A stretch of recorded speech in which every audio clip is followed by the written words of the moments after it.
안녕하십니까. JBS 공감방송과 함께 진행하는 유혜선의 인문학 살롱의 유혜선입니다. 요즘 저희 인문학 살롱에 대해서 많은 분들이 관심과 사랑을 보내주시고 계시는데요. 그만큼 우리 삶이 또 우리 현실 속에서 그런 인문학에 대한 갈증과 요구가 많기 때문이라고 생각을 합니다. 우리 지난 시간에는 이렇게 무더운 7월의 한더위 속에서도 인문학적으로 산다는 게 어떤 의미일까를 생각하면서 아들의 심리학의 미움받을 용기에 대한 이야기를 나눠봤습니다.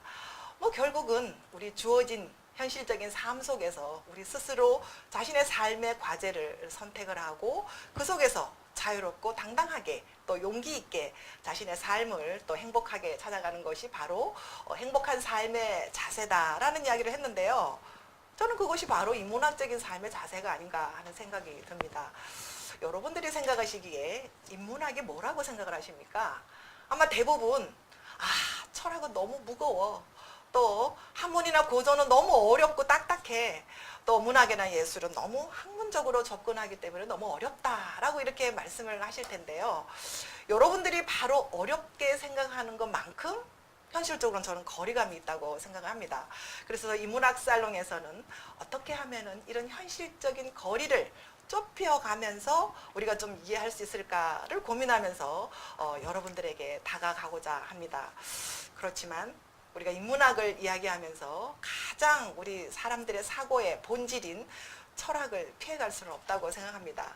그래서 오늘은 좀 쉽게 우리 생활 속의 인문학 또 철학의 대중화를 위해서 애쓰시고 계시는 철학 박사, 철학 아카데미의 조광재 박사님을 오늘의 초대 손님으로 모셨습니다. 박사님 이렇게 나와주셔서 감사드립니다. 예, 반갑습니다. 네, 우리 시청자 여러분들에게 인사 말씀 한 번씩 해주시죠. 예, 안녕하십니까. 유혜선 박사님의 인문학 살롱에 초대된 것을 영광스럽게 생각합니다. 이 기회를 통해서 또 여러분들 시청자분들과 이렇게 만나 뵙게 되니 참 좋습니다. 글쎄 그렇지만 또 부담이 좀 많이 되기도 합니다. 과연 어떻게 철학 이야기를 여러분들이 삶 속에 쉽게 녹여낼 수 있을지 걱정이 많습니다. 예, 반갑습니다. 네, 우리 저는 박사님은 아니라고 이렇게 겸손하게 말씀을 하십니다만은 저는 대한민국의 철학의 자존심이 아닐까 거목이십니다. 우리 박사님이 저 인문학 살롱에 이렇게 함께 해줌으로써 우리 인문학 살롱이 무게 중심을 확 잡으면서 아마 격이 좀 한 단계 업그레이드 되지 않나 하는 그런 생각이 드는데요. 이렇게 감사드립니다. 근데 우리 철학을 오래 하시는 우리 철학 박사님으로서 간단하게 원론적으로 인문 정신이 뭐라고 생각하십니까? 간단하게 좀 정의를 좀 해주시면 어떨까요? 인문이라고 하는 말이 네. 요즘 특히 대한민국을 많이 달구고 있는 것 같습니다. 네네. 그만큼 아마도 거꾸로 보면 우리 현실의 삶, 사회 현실의 삶이 그만큼 팍팍하다 네. 이렇게 또 반증하는 것이기도 하겠습니다. 네. 저로서는 인문이란 말을 우선 좀 쉽게 풀어봤으면 좋겠다 이렇게 생각합니다. 인문이랄 때 문자가 글을 문자라고 되어 있는데요. 네. 이 중국의 문자는 모양을 보고 만든 거기 때문에 네. 상형 문자라고 그러죠. 네. 그래서 그 문자 말고 글을 문자 말고 아주 비슷하게 생겼는데 앞에 글을 문자 앞에 실사변이 붙은 게 있습니다. 네. 그것도 문자인데 네. 말하자면 문위 문자입니다. 문이 문자. 네, 문이문. 네. 네. 그러니까 인문 글을 문이나 문이문이나 거의 같은 뜻인데 네. 그래서 인문을 저는 어떻게 푸느냐면은 네. 인간됨의 문이다 이렇게 인간됨의 풉니다. 문이다. 예. 그 인간됨의 문이 네. 예, 우리 유 선생님의 인간됨의 문의가 있을 것이고 네. 조광재의 인간됨의 문의가 있을 것이고 우리 시청자 여러분들의 각자 인간됨의 문의가 있을 겁니다. 그 인간됨의 문의가 어디에 가장 잘 나타나는가 하면은 오늘 아마 이야기를 좀 많이 해야 될 것 같은데요. 얼굴에 나타나죠. 얼굴에. 얼굴. 예, 얼굴이야말로 인간됨의 무늬가 잘 드러나는 핵심적인 영역이라 하겠습니다. 그런데 재밌는 사실은 네. 머리, 가슴, 배 네. 이러지 않습니까? 네, 네. 머리, 가슴, 배 크는 것은 생리적인 것이고 네. 얼굴 크는 것은 생리적인 것이 아닙니다. 그래요? 네. 그럼 어떻게? 얼굴은 그래서 뭐냐 하니까 머리, 가슴, 배 하는 것은 생리적이라는 이야기는 사실을 지칭하는 것이고 예. 어떤 육체적인 사실을 네, 육체적인 사실을 지칭하는 거고요. 것이고. 사실이란 말이 좀 중요합니다. 네. 얼굴은 뭐냐니까 그 사실들이 모여서 형성하는 의미를 이야기해 줍니다. 예.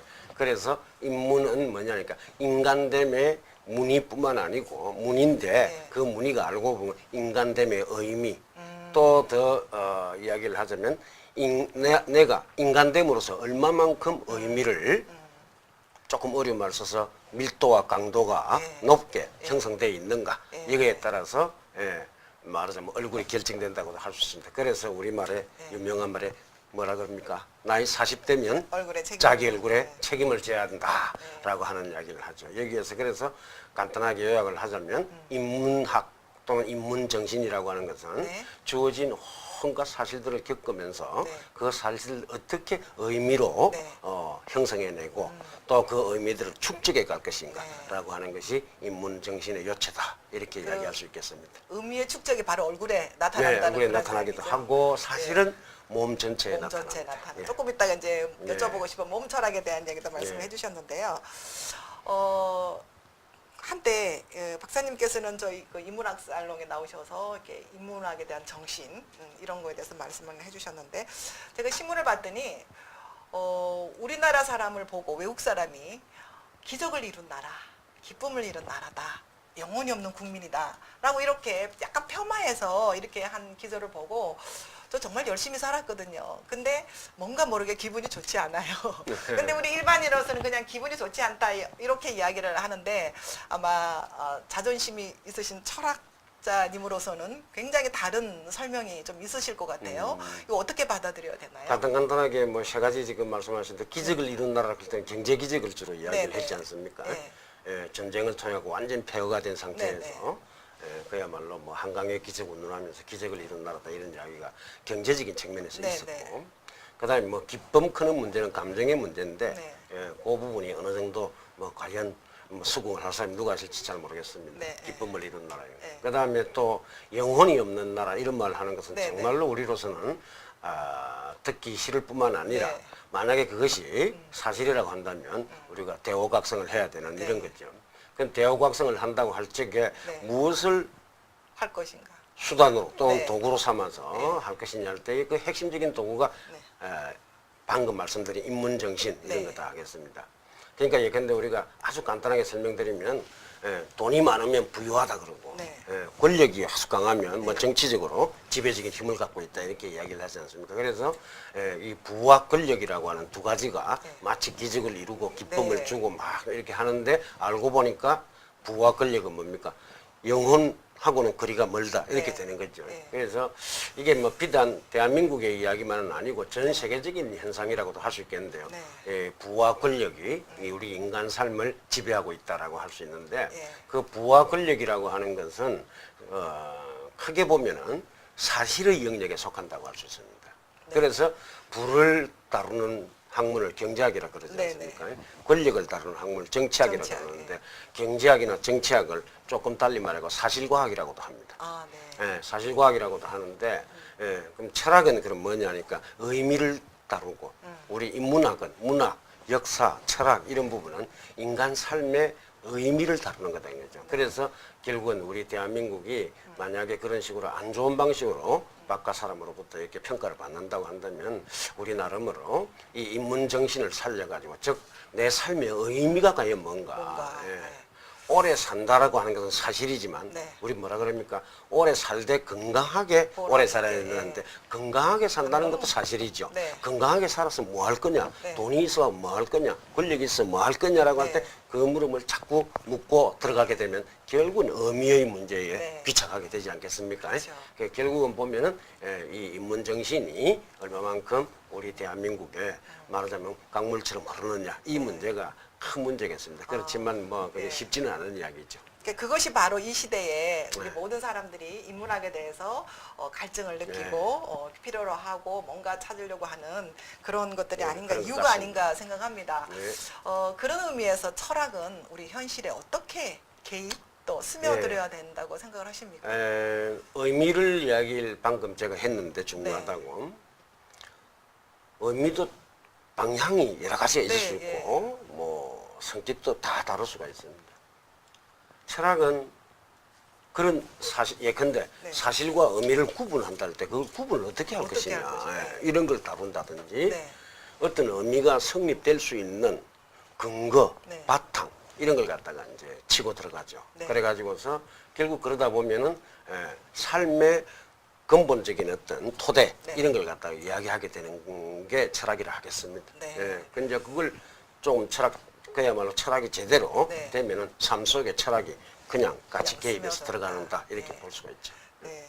그래서 이제 좀 일상으로 돌아와서 제 개인적인 사례를 가지고 이제 질문을 드려야지 좀 구체적으로 네.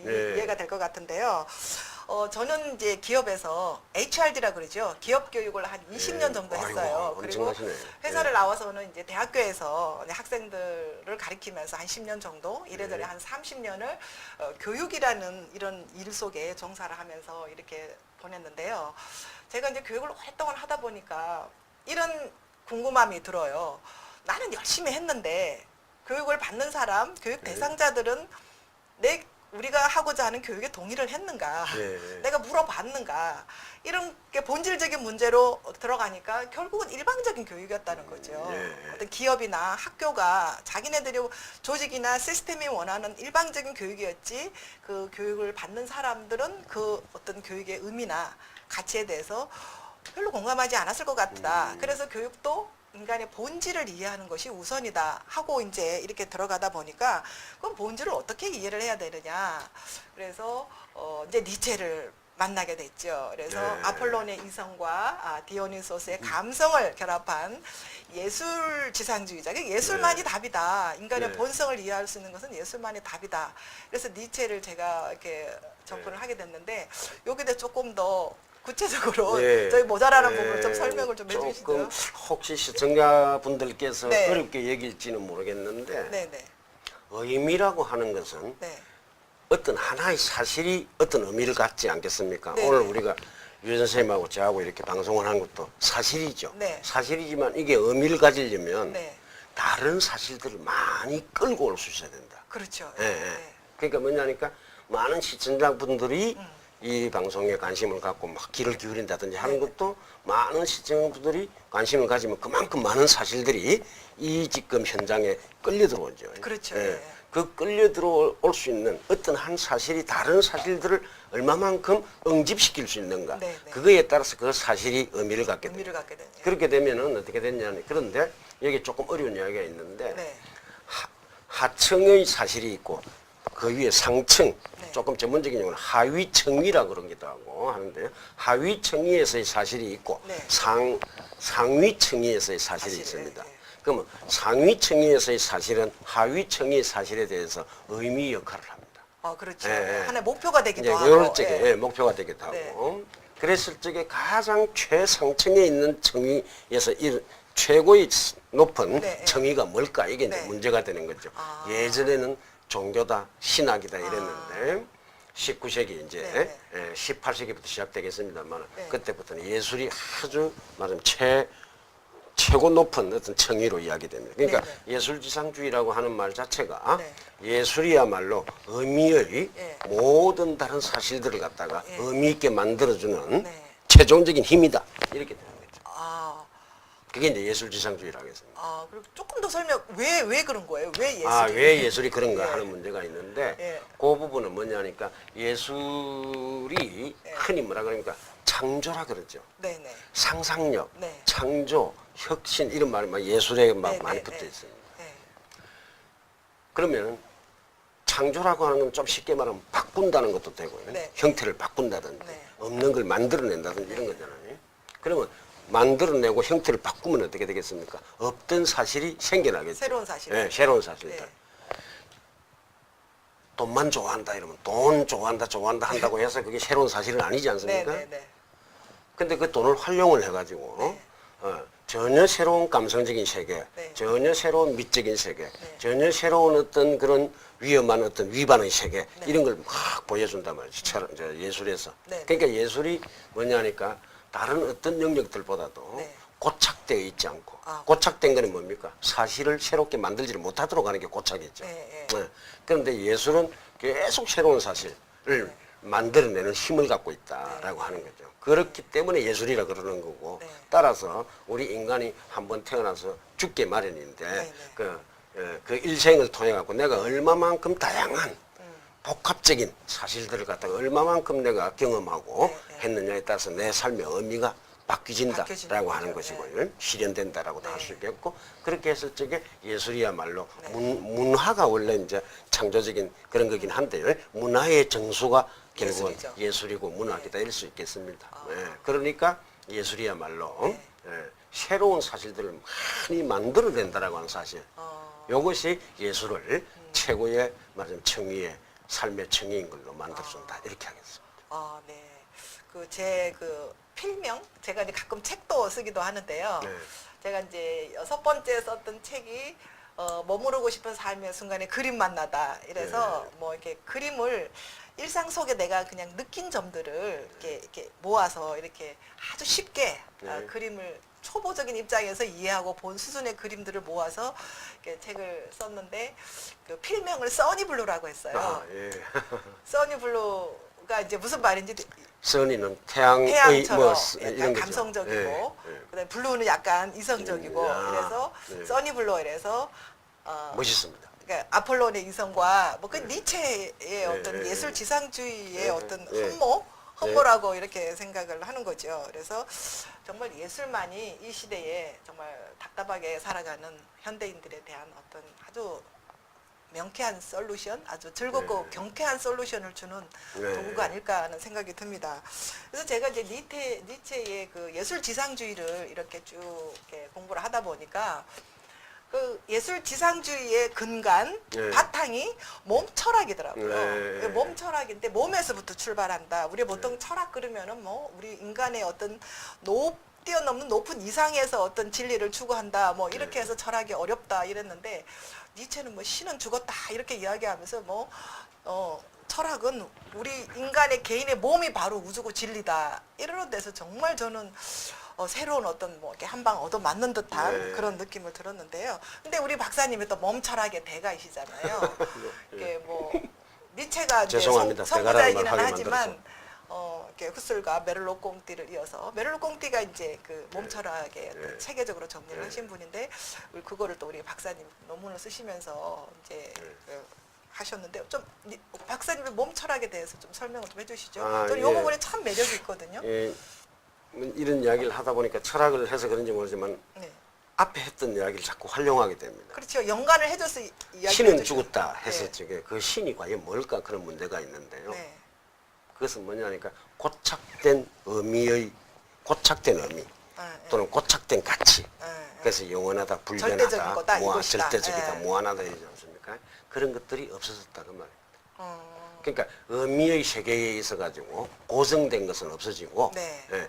계속 새롭게 생성되고 네. 힘을 갖다 발휘하는 네. 이런 어떤 새로운 세계가 열렸다라고 네. 하는 것이 니체가 말하는 신은 죽었다라고 저는 그 말에 대해서 그렇게 해석을 합니다. 저도 뭐 보통 그러면 이제 의미라고 하는 것이 미리 정해져 있는 게 아니고 네. 미리 정해져 있다고 본 아주 유명한 철학자가 플라톤입니다. 여기 플라톤, 네, 예. 플라톤이 말한 이데아는 예.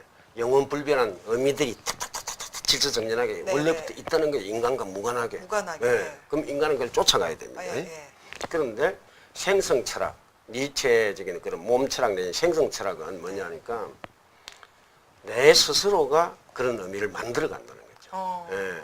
그래서 만들어 내 몸이 우주다, 예, 예. 내 몸이 진리다. 그러니까 이제 만들 때 그러면 어떻게 만드는데 하니까 그냥 혼자서 중얼중얼 그냥 상상만 해가 만드느냐 그게 아니고 그 상상의 모든 재료가 어디서 오느냐면은 몸과 세계와의 접촉에서 오는 거죠. 몸과 세계. 예, 그 세계 속에는 물론 다른 사람들이 잔뜩 포진해 있고요. 네, 네. 그 다른 사람들도 다 지금 윤쌤하고 나하고 몸 아니면 만날 수 있겠습니까? 그렇죠. 예. 몸은 그냥 껍데기고 네. 실제 만나는 건 정신으로 만나는 거야. 네. 이렇게 이야기하는 사람들이 가끔 있을 수 있는데요. 네. 있을 수 있는데 영혼을 중시하고 하는 사람들이 있을 수 있는데 그런 것이 아니고 그래서 니체가 한 말이 있습니다. 네. 영혼은 몸에 딸린 그 무엇일 뿐이다 이렇게. 그래서 니체를 몸철학의 성구라고 부르는 거고요. 네, 네. 그런데 이제 세월이 좀 흘러가지고 현상학이라고 하는 철학이 나오게 되는데 그 현상학을 만든 인물이 에드문드 후설이라는 인물입니다. 후스, 예. 예. 니체가 1944년생인데 네. 이 후설은 1844년생인데 네.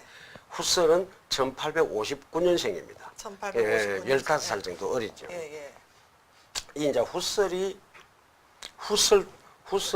크게 두 가지 중요한 개념을 이야기하는데 하나는 지향성이라 그런 거고요. 네. 또 하나는 뭐냐니까 지평이라는 개념인데 지금 뭐 여기서 그걸 다 설명드리긴 좀 쉽지가 않고 네. 몸철학이라고 할 적에 뭐 네. 핵심이 뭐냐면은 네. 이 우리가 뭐 여러 뭐 의자도 있고 이런 사물들이 있지 않습니까? 네, 네. 그리고 몸이라고 하는 사물이 또 있고 네, 네.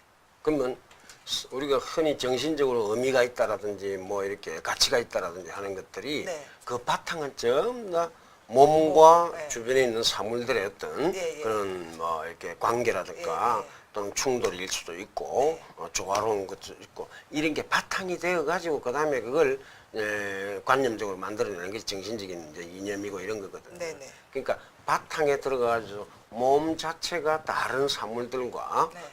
관계를 하면서 몸에서 오는 느낌 네.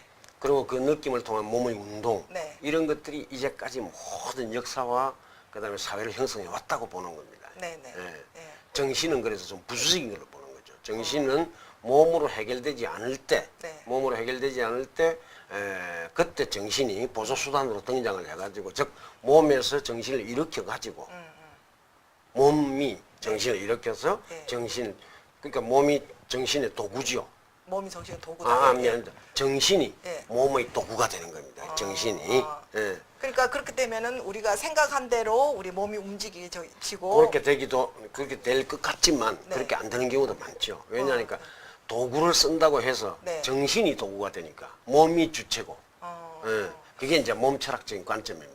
아이고 어려워지기 시작하네요. 네, 어려워집니다. 네, 그렇게 네. 되면. 예. 그러니까 우리가 기존에 생각하고 있던 우리 정신에 의해서 우리 몸이 움직인다. 네. 우리 정신이 우리 몸을 지배를 하고 있다. 그렇게 생각이 쉬운데 이렇게 생각을 거꾸로 해봤죠. 네. 몸이 정신을 일으킨다 이렇게 네. 내 몸이 어떤 상황에 있고 어떤 느낌으로 주파가 되느냐에 따라서 내 정신이 다르게 발동된다. 이게 이제 몸 철학. 그렇다면 이제 약간 경험론적으로 네. 그렇죠. 내가 뭐 예를 들어서 경험을 해본 것과 해보지 않은 것은 네. 정신적으로 전달이 안 된다. 그렇죠. 이제 네. 경험을 한다는 것은 내 몸이 몸으로 움직여. 직접 부대끼고 그렇죠, 그렇죠. 예, 몸의 작용과 반작용, 몸을 통해서 작용과 반작용이 이루어졌다는 뜻이거든요. 네, 네. 예, 그걸 바탕으로 해서 이제 그런 경험을 바탕으로 해서 정신적인 어떤 개념화 과정 네. 예, 이런 것이 나오는 거잖아요. 네, 네. 그래서 아무런 경험적인 자료도 없는데 뭐 정신이 마음대로 막 그렇죠. 지어내면 네. 상상해서 지어내면 그거는 이제 말하자면 현실과 무관한 그런 이제 황당한 일들을 막 해가지고 그것을 오히려 또 지배적인 힘을 갖는다라고 이야기하게 되면 그렇죠. 상상으로 만들어낸 것이 지배적인 힘을 갖는다 이렇게 네, 되면 네. 인간 스스로 자기가 만든 것에 의해서 소외돼 버리는 거죠. 이제 이렇기 때문에 우리가 이제 철학에 대한 그 기본적인 사유를 한번 이렇게 디뎌 봐야지 우리가 참 그러니까 이런 게인 것 같아. 열심히 사는 것 같지만 결과 놓고 보면 아무것도 없더라. 네. 이것이 이제 이런 자기의 어떤 몸과 정신의 관계를 정확하게 이해하지 못하고 그냥 뭐 되는 대로 닥치는 대로 사는 거잖아요. 네. 그러니까 이제 영혼이 없는 국민이다. 뭐 이런 결론까지 오게 되는 것 같아요. 네. 그래서 몸이 곧 우주고 진리다. 내 몸이 곧 우주고 진리다 하는 말이 이 그래서 철학이 저는 정말 죄송합니다 말씀하시는데 네. 뭐냐니까 몸과 영혼의 관계가 있는데 네. 몸 철학적인 관점에서 보면 네. 영혼은 몸의 표현입니다. 영혼은 몸의 표현. 몸의 표현. 표현이다. 예. 몸이 어떠하냐에 따라서 네. 영혼이 달라진다 그 말이에요. 아, 근데 예. 정신 위주의 철학에서는 거꾸로 반대로 네, 네, 네. 내 정신이 어떠하냐에 따라서 네. 내 몸이 네. 다르게 나타나는 것처럼 생각을 하거든요. 네, 네. 그래서 마치 몸이 정신의 표현인 것처럼 보통 생각하는데 그렇게 생각해요. 사실은 몸 철학에서는 그걸 반대로 봅니다. 내 몸이 어떤 상태에 있느냐에 따라서 내 눈빛, 표정, 얼굴, 동작 이런 것들이 다 다르게 나오고요. 그런 이제 그래서 그런 걸 일컬어서 타인의 몸을 보고서 정신으로 해석을 하는 거죠, 내가. 네네네. 네. 네. 그래서 굳이 구분을 하자면 정신 철학은 자아 중심적인 나쁘게 말하면 자폐적인 철학이라고 할 수 있습니다. 내 스스로만 반성을 내가 하는 건데 네, 네. 몸 철학은 뭐냐니까 다른 사람을 바라보면서 네. 다른 사람과 나와의 관계를 관계를, 바탕으로 해가지고 예, 아. 설립된 것이 정립하는 것이 몸 철학입니다. 그래서 몸 철학이 훨씬 더 좀 정신 철학에 비해서 좀 건전하다고 할까 상식적이라고 할까 이렇게 좀 될 가능성이 높죠. 아니 그러니까 우리 지난 시간에 했던 아들러 심리학의 미움받을 용기에서도 이야기했듯이 사람의 불행은 내 마음속에서 일어나는 것이 아니라 사람들과의 관계 속에서 그렇죠, 일어난다 그렇죠. 하는 예. 그런 이야기를 하면서 뭐 이렇게 심리학이기는 하지만 굉장히 철학적인 오늘 박사님 이야기한 거랑 거의 비슷한 맥락으로 이렇게 지금 진행이 되고 있는 것 같습니다. 그래서 이제 우리가 인문학적으로 산다는 거, 저는 뭐 인문학 살롱을 운영을 하면서 뭐 철학의 어떤 깊이만큼이나 인문학이 이것이다 이렇게 이야기하기보다는 인문학적으로 산다는 것이 그럼 뭐냐 이렇게 이제 좀 생각을 해보니까 우리 니체의 짜라투스트는 이렇게 말했다 해서 그 세 가지 변신 나오잖아요. 우리 낙타와 같은 노예 도덕, 그다음에 사자와 같은 주인의 도덕. 이게 우리 20세기, 21세기의 자본주의에 걸쳐서 우리 모든 사람들이 살아온 삶의 방식이잖아요. 그래서 이제 굳이 인문학적인 해답을 얻는다면 제일 마지막에 어린아이와 같은 창조적인 정신으로 살아라. 이게 저는 답이 아닐까 생각하는데 거기에 대해서 좀 부가적으로 설명을 좀 해주시죠. 그게 어떤 의미의 삶이에요? 유해선 박사님께서 니체 공부를 많이 하신 것 같은데 네. 아무튼 낙타는 굴종의 삶이라고 그렇죠. 이야기됐죠. 사자는 이제 무릇듣고 저항의 삶이고 저항한다는 것은 뭔가 지배를 하고 있는 게 있다는 뜻이 되겠습니다. 그런데 어린아이의 삶이라고 하는 것은 지배 자체를 허용치 않는 거거든요. 그러니까 지배적인 구도 속에서 어린아이처럼 산다 이래 되면 그 어린아이는 말하자면 낙타의 삶을 살 가능성이 상당히 있습니다. 그렇죠. 집에 노예처럼 굴종에서 어리석게. 어린아이 그럴 때 우리가 선입견으로 따고하는 게 순진하고 어리석다 이런 게 있지 않습니까? 그게 이제 말하자면 지배 피지배의 체계 속에서는 그 어린아이의 삶이라고 하는 것이 말하자면은 이 낙타의 삶과 비슷해질 수 있죠. 그래서 어린아이의 삶을 제대로 이야기하기 위해서는 사실상은 사회혁명부터 먼저 이루어져야 될 거라고 저는 생각합니다. 그러니까 혼자서 내가 어린아이처럼 산다. 내 스스로 자율적으로 산다. 그러니까 사회적인 시스템이 좀 받쳐줘야 된다. 사회적인 시스템이 가만히 있질 않거든요. 그렇죠. 그거 이제 후설에서 보자면 지평 개념인데 내가 어떤 지평 속에서 활동을 하느냐에 따라서 내 활동의 의미와 가치가 달라져 버린다는 겁니다. 그게 지평 개념입니다.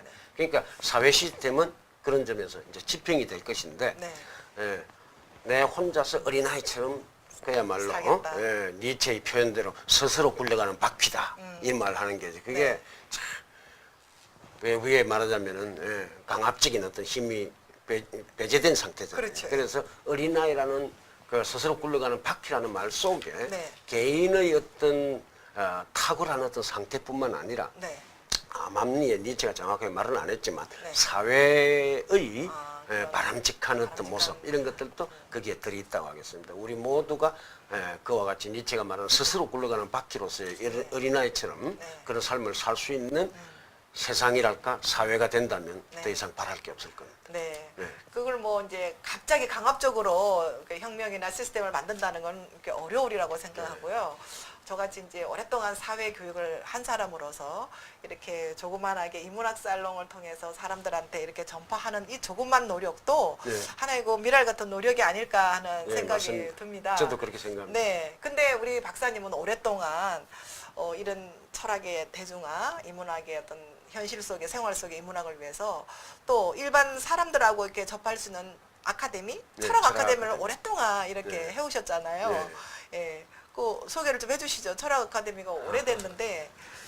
철학 아카데미는 2000년 3월에 만들어졌습니다. 2000년 3월. 2000년 3월 같으면 지금 몇 년 된 지금 2016년 뭐 거의 20년이 다 돼가네요. 16년 정도 넘었죠. 16년 넘었는데 보통은 이제 대학에서 인문학을 갖다가 이렇게 한다 그러면은 교양 과정에서 대학이랑 교양 과정에서 그냥 학점을 따기 위해 조금 배우다가 말고 이러는데 막상 대학을 졸업했다든지 혹은 대학에 못 가가지고서 대학에 갈 기회가 없어서 못 가신 분들 이런 분들이 좀 이렇게 철학 공부라든지 뭐 이렇게 문학이든 역사든 이런 공부를 좀 해보려고 하면은 네. 특히 철학을 공부하려면 어디 할 데가 없어요. 네네. 그래서 우리가 바깥에서 누구나 네.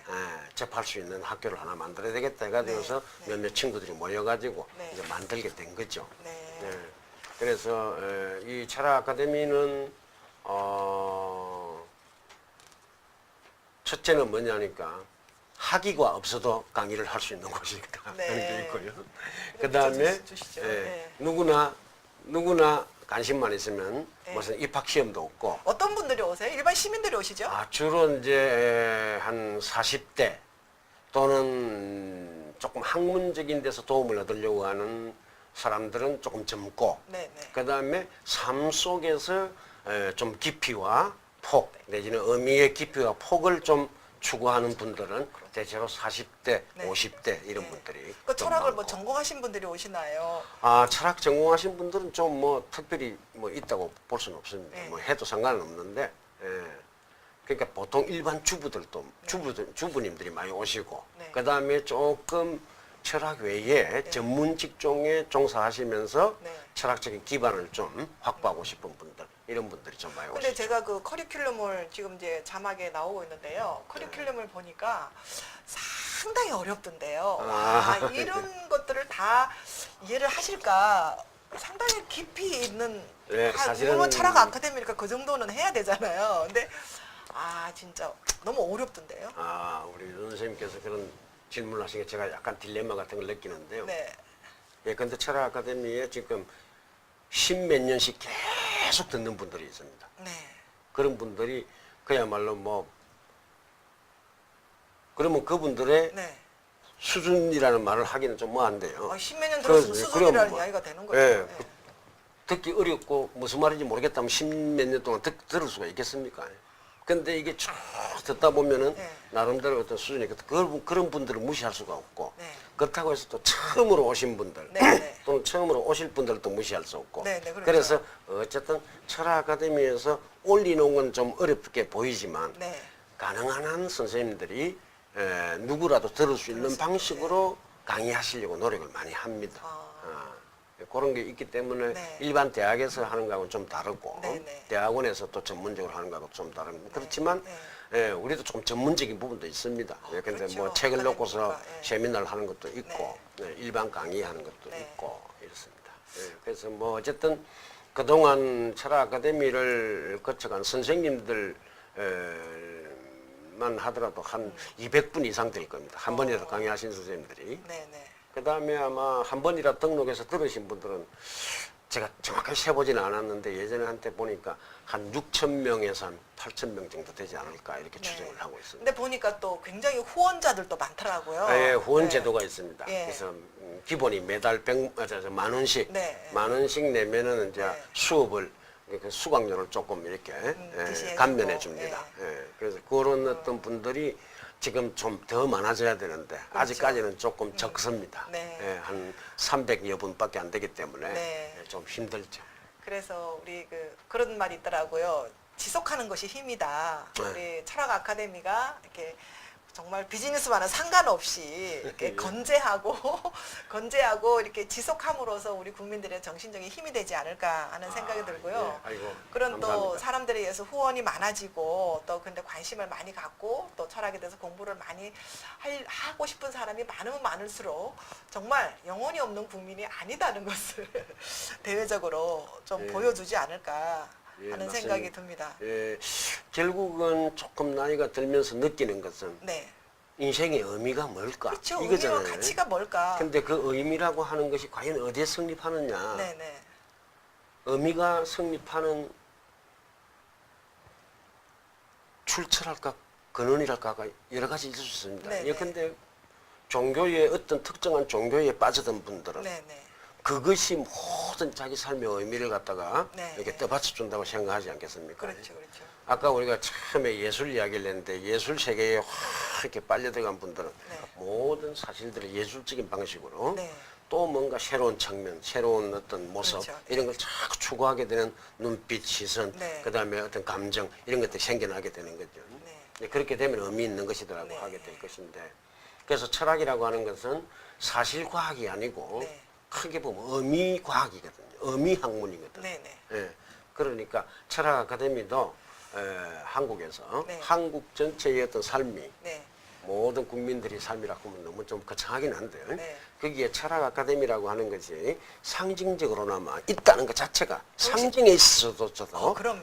현실뿐만 아니라 상징에 있어도 좀 큰 의미가 있지 않느냐 네. 이 생각합니다. 왜냐하니까 사실에만 그친 것이 아니고 우리의 네. 삶이 의미를 향해서 줄기차게 나가야 된다라고 그렇죠. 하는 걸 갖다가 이렇게 제시를 하고 있기 때문에 상징적으로 그것이 저는 뭐 우리 국민들의 정신적인 토대고 또 네. 힘이 아닐까 하는 생각이 듭니다.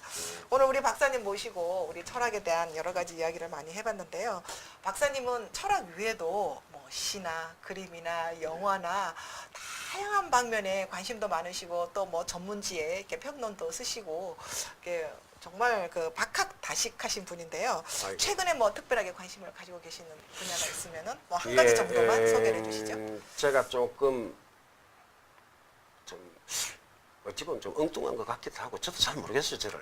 아니 원래 이제 철학 자기 자신을 잘 모르기 때문에 그 네. 유명한 네 자신을 알라라는 말이 나왔잖아요. 소크라테스에. 네, 근데 내 자신이라고 하는 것이 정해져 있어 가지고서 그것을 아는 게 아니라 네, 어떻게 나의 가능성이 네, 쭉 열려 펼쳐질 수 있는가라고 하는 걸 아는 게 자기 자신을 아는 거라고 생각합니다. 그게 저는 예술가적인 어떤 그러니까 마인드라고 뭐냐니까 생각해요. 철학이라고 하는 것은 모든 의미가 발생할 수 있는 네. 그런 걸 다 신경을 쓸 수밖에 없는 열어놓고, 거죠. 예. 그럼 시를 네, 시가 그런 의미가 있다면 시를 해석을 할 수도 있는 거고요. 네, 네. 철학적인 어떤 관점에서 네, 직접 시를 써볼 수도 있는 거고 그림을 또 철학적으로 해석하고 써보기도 하고 철학적으로 해석한다는 게 뭐냐 하니까 의미가 과연 뭐냐, 뭐냐. 예. 의미를 따지는 어떤 것이 하나의 철학이다. 그림이 예. 어떤 새로운 사건들을 불러일으키는가 네, 네, 예, 그걸 사건을 중심으로 사건 간의 관계를 중심으로 보면 역사가 됩니다. 네, 네. 예. 역사가 되지만 네. 그것들이 모여가지고 어떻게 의미를 바꿔내고 네. 인간들이 그 의미를 위해서 많은 사람들이 목숨을 걸기까지 하는가 네. 이런 것을 이제 막 분석하게 되면 철학적이 되는 거죠. 네. 그러니까 사실은 우리 인간으로 태어난 사람들은 전부 다 조금 엉뚱하게 들릴지 모르지만 열심히 시를 읽어야 될 의무가 있고 그림도 많이 봐야 될 의무가 있고 네. 소설도 많이 봐야 될 의무가 있다고 생각합니다. 그럼 그건 자기 자신을 사실이잖아요. 배반하지 않기 위해서. 그건 사실이잖아요. 또 어떻게 보면. 예. 예. 그 이제 그런 어떤 시가 나와 있다, 책으로 나와 있다, 이런 사실이죠. 네, 네. 그걸 읽으면서 어떻게 되겠습니까? 의미로 자기의 바뀌는 의미를 거죠. 찾아가고, 의미로 바뀌는 예, 거죠. 예. 읽으면서. 예. 그것이 바로 이제 왜냐하니까 시를 막 시에 침잠해가지고 시에 막 빠져들어가고 난 뒤에 그 다음에 다른 사실들을 보면 그 사실이 다른 면입니다. 그렇죠. 예, 그게 이제 새로운 면을 쫙 계속 하니까. 이것이 바로 이제 철학적 사고, 예, 사고가 그게 이제 아닐까. 의미를 바탕으로 한 거죠. 의미를 바탕으로 예. 하는 철학적 사고가 아닐까 하는 생각이 듭니다. 그래서 당연히 정치, 네, 경제 네. 집중적으로 챙겼어야 돼요. 왜냐 아까 처음에 말씀드렸는데 권력이 네. 모든 의미를 네. 장악해버리는 네. 이런 위험한 세상을 살고 있기 때문에 네. 그래서 당연히 철학하는 사람은 정치도 공부해야 되고 네. 예, 경제도 공부해야 되고 네. 경제 중에서 특히 자본주의 공부해야 되고 네. 정치 중에서는 위험한 파시즘 이런 걸 특히 공부해야 돼. 민주주의는 말할 것도 없지만 그래서 아까 우리 여기에 지금 철학 아카데미 예. 있습니다만 정치 철학 고성 강사 딱 예. 나와 있죠. 예, 이걸 특별히 앞에 탁 내셔야지 합니다. 예. 참 이렇게 수준이 높아요. 수준이 높아서 사람들이 너무 어렵게 생각하지 않을까. 그래서 철학 아카데미에 좀 더 많은 사람들이 발걸음을 이렇게 더딜 수 마치 있도록. 오늘 인문학 유해선 선생님이 인문학 살롱이 철학 아카데미 소개하는 장 같이 돼버리는데. 아니 그게 아니라 저는 인문학의 대중화. 아, 좀 인문학의 더 우리 좀 대중화. 예, 가까이 맞습니다. 가자. 아, 그렇죠. 철학에 그런 대해서 좀 점에서는 가까이 가자. 우리 철학 아카데미 이야기 안 하면 안 됩니다. 그렇죠. 예, 그렇죠. 그런 것들이 예. 좀 우리 삶 속에 더 가까이 왔으면 좋겠다. 근데 이제 자꾸 어렵다고 선전을 하시면 진짜로 어려운가 싶어가지고 여기 많은 지금 분들이 너무 접근을 못 할 수도 있는데요. 어렵게 이렇게. 자, 쉽게 해놓으면 네. 오히려 그런가요? 안 옵니다. 이거 뭐 별거 왜냐하면 아니네. 뭐. 쉬운 내용은 네. 본인이 혼자서도 얼마든지 할 수 있거든. 네. 그래서 조금 전문적이고 음, 예, 전문적인 선생님이 몇십 년간 적어도 뭐 십몇 년간 20년간 이렇게 전문적으로 연구한 분야 네. 이런 분야를 갖다 올려놔야 가장 쉽게 강의할 수 있거든. 어려운 내용을 쉽게 강의한다. 이게 그렇죠. 그게 강의의 어려워요. 요체이겠습니까? 예, 그렇죠. 예. 그런 철학 아카데미가 그런 방식으로 사실은 하고 있습니다. 예. 예. 우리 좀 철학을 그래서 생각하면서 아직까지 아까 말씀하셨는데 지속 말씀하셨는데 예. 문을 안 닫고 있습니다. 그러니까 지속하는 여러모로 것이 그게 힘든데도. 힘이 있는 거죠. 네. 그게 힘인 거죠. 그래서 앞으로 우리 철학 아카데미가 우리 삶 속에 좀 더 깊게 들어와서 우리 영혼이 없이 가난하게 살고 있다고 하는 사람들한테 좀 정신적인 힘이 되어주고 또 가난한 영혼을 좀 지켜줄 수 있는 이런 근간이 되었으면 좋겠다. 거기에 조금이나마 우리 인문학 살롱이 근처에서 조금 있었으면 좋겠다는 생각이 예. 듭니다. 오늘 우리 그 대한민국의 철학의 자존심이라고 제가 소개를 드렸는데 여러분들 좀 철학이 또 인문학이 좀 가깝게 느껴지시는지 모르겠습니다. 이때까지 우리가 사실을 바탕으로 한 삶을 살아왔다면 이제는 그 사실에 대해서 자기가 살아온 것에 대해서 의미를 찾아갈 수 있는 이런 삶을 살아가는 것이 앞으로 바람직하게 사는 삶이 아닐까 하는 생각이 듭니다. 그것이 바로 저는 인문학적인 삶이고 그 인문학적인 삶의 토대에 중심에 철학이 자리를 하고 있다고 생각을 합니다. 오늘 우리 철학 아카데미의 철학 박사 조광대 박사님과 함께 자리를 같이 했는데요. 박사님 혹시 요 말은 내가 한마디 좀 빠뜨렸다. 더불어서 한마디 요 말 첨부했으면 좋겠다. 아쉬운 한마디 있으면 우리 시청자 여러분에게 마지막 인사하시면서 한마디 해주시죠. 뭘 빠뜨렸는지 또 생각을 해야 되니까 네. 좀 하긴 하네요. 네. 예, 뭐 클로징 멘트라고 하고, 생각을 하시고. 하고 싶은 말이 참 많긴 많습니다만은 네. 마지막으로 드릴 수 있는 말씀은 네. 의미라고 하는 것은 네. 향유의 대상이라는 겁니다. 즐김이.